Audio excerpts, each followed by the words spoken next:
वाहिगुरु जी का खालसा वाहिगुरु जी की फतेह।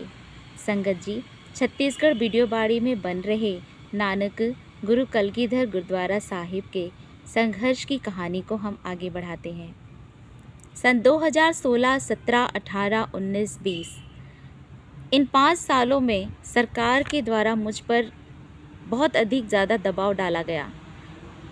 बहुत ज़्यादा सतावटें बढ़ने लगी थी, क्योंकि मैं घर पर नहीं रह सकती थी, कहीं भी जहाँ रहने को मिल जाए।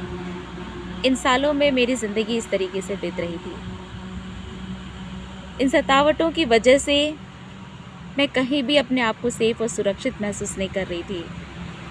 इसी बीच सुप्रीम कोर्ट की कार्यवाही हुई और इसी बीच मैं बामसेफ और सर्व आदिवासी समाज नामक संगठनों से मिली। इन संगठनों में रह कर के मुझे बहुत सारी बातें समझ में आने लगी। मुझे समझ में आया कि ऐसी समस्या सिर्फ मेरे साथ नहीं है, ये हमारा समाज ही है, जो आदिवासी समाज है, जो बहुजन समाज है, ये हमारे समाज की दास्तान है। ये सारी प्रताड़नाएं हमारे साथ ही भारत में हो रही हैं। उनके कहने के अनुसार से मैं अपना 35 किलो का बोझ ले करके सभी अधिवेशनों में घूमते रही, जैसे नागपुर अधिवेशन, भोपाल अधिवेशन, कर्नाटका अधिवेशन, रायपुर, बिलासपुर, खरसिया, कोरबा, इन सभी अधिवेशनों में मैंने बहुत उत्साह के साथ में काम किया। मैं बामसेफ की महिला विंग की राष्ट्रीय मूल निवासी महिला संघ की प्रदेश संयोजक भी रही। इस बीच में रायगढ़ जिले की बामसेफ कार्यालय प्रभारी भी रही और मैं समाज के लिए काम करने लगी। मुझे लगा कि जब तक उनके बताए अनुसार कि जब तक पूरा समाज इकट्ठा नहीं होगा, तब तक हमारी ये समस्याएं समाप्त नहीं हो सकती। बामसेफ में मुझे बताया गया था कि बामसेफ कभी भी किसी एक व्यक्ति के लिए संघर्ष नहीं करता, किसी भी व्यक्ति विशेष के लिए बामसेफ का संघर्ष नहीं होता है। ये समाज के मुद्दों को उठाता है। अगर एक एक व्यक्ति के मुद्दे पर हम काम करने लगे तो हम उलझ कर रह जाएंगे, ये समाज की समस्याएं धरी की धरी रह जाएंगी। इसलिए मैं अपनी लड़ाई अलग से लड़ती रही। मैंने कभी भी संगठन से मुझे अपनी लड़ाई के लिए ना मुझे सहयोग मिला। हाँ, मंचों पर मेरी बातें ज़रूर रखी गई, प्रचार किया गया कि मेरे साथ किस किस तरीके की घटनाएं घटी हैं। इसी बीच हाथरस में एक बच्ची के बलात्कार और उसकी हत्या की घटना हुई। इसी बीच कठुआ कांड हुआ। इसी बीच वर्षा तड़वी का कांड हुआ। इसी बीच छत्तीसगढ़ में हिडमे के साथ हुआ। उसे नक्सली बताकर, नई शादी हुई उस बच्ची की और उसे नक्सली बताकर मार डाला गया, उसका रेप करके मार डाला गया और फिर उसे नक्सली ड्रेस पहनाकर एक नक्सली की हत्या की गई, ये बताया गया। सारी मीडिया में ऐसा प्रचार किया गया। ये सारी चीज़ें बहुत दुखद थी, पर मुझे लगा कि क्योंकि ये बच्चियां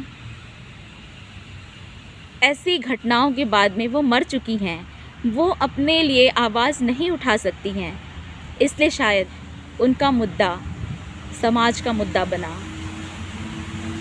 मैं ज़िंदा हूँ, इसलिए मैं अपनी आवाज़ उठा सकती हूँ।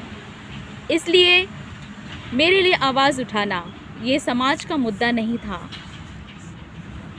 इसी बीच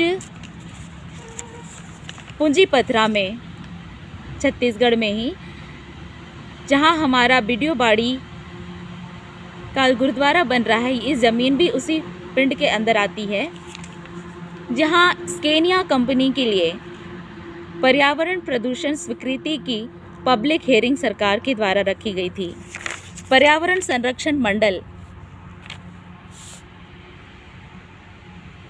प्रभावित पंचायत के लोगों से पर्यावरण प्रदूषण की स्वीकृति के लिए ये पब्लिक हियरिंग रख रहे थे।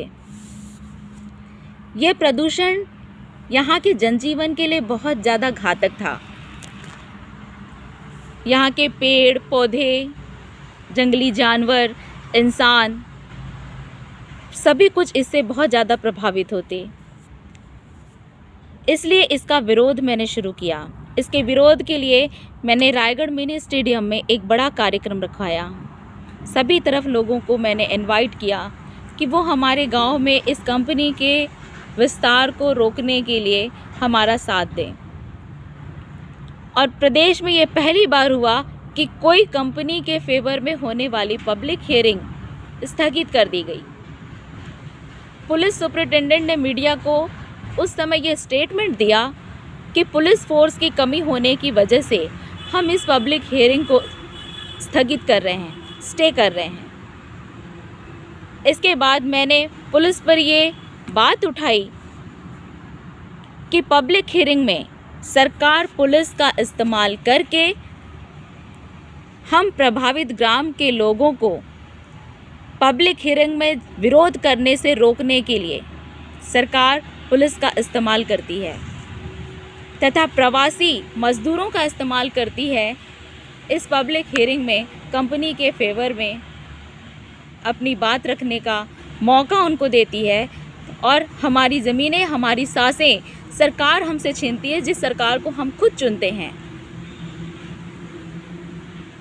इंडस्ट्रियल रायगढ़ स्केनिया कंपनी की ये पब्लिक हियरिंग के रुकने की वजह से और गांव के लोगों के द्वारा ये विरोध जब किया गया बड़ी संख्या में, तो इससे स्केनिया कंपनी में सरकार के अंदर बहुत बड़ी हड़कंप मची हुई थी।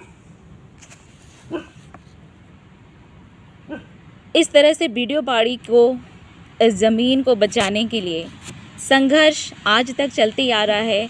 इसके अंदर और भी बहुत सारे संघर्ष हैं, जैसे ओपी जिंदल इंडस्ट्रियल पार्क के जो गेट का मामला है, वो बातें भी मैं सामने लाऊंगी और बहुत सारी चीज़ें हैं। आने वाली वीडियो में मैं ये सारी कहानियाँ सामने लाऊंगी। मैं ये कहानियाँ इसलिए सामने लाना चाहती हूँ कि आने वाले समय में, हाँ, मेरे साथ जो घटनाएं घटी हैं, वो घटनाएं और मेरा संघर्ष, पता नहीं किस वक्त मेरे साथ क्या हो जाए। ये बातें लोगों के सामने होनी चाहिए कि ये संघर्ष एक लंबा संघर्ष है और ये आवाज़ कभी रुकनी नहीं चाहिए। मैं यही चाहती हूँ। मेरा अकाल पुरख हमेशा से मेरे साथ थे। बस मैं इस बात से अनजान थी। अब तक 2019-20 तक भी मैं अनजान थी कि अकाल पुरख हमेशा से मेरे साथ है, क्योंकि मैं सिक्खी को नहीं जानती थी। मैं 10 गुरुओं के संघर्षों को भी नहीं जानती थी। मैं खालसा पंथ को भी नहीं जानती थी। मैं पंजाब के बारे में कुछ भी नहीं जानती थी। ये बात भी मेरे सामने जब आई कि अकाल पुरख ने किस तरह मेरी परीक्षाएं ली, किस तरह से पल पल पर मुझे तैयार किया, संघर्षों की, प्रताड़नाओं की भट्टियों में दबकर मुझे तैयार किया, तब मैं जरनैल कौर खालसा बनी। वाहिगुरु जी का खालसा, वाहिगुरु जी की फतेह।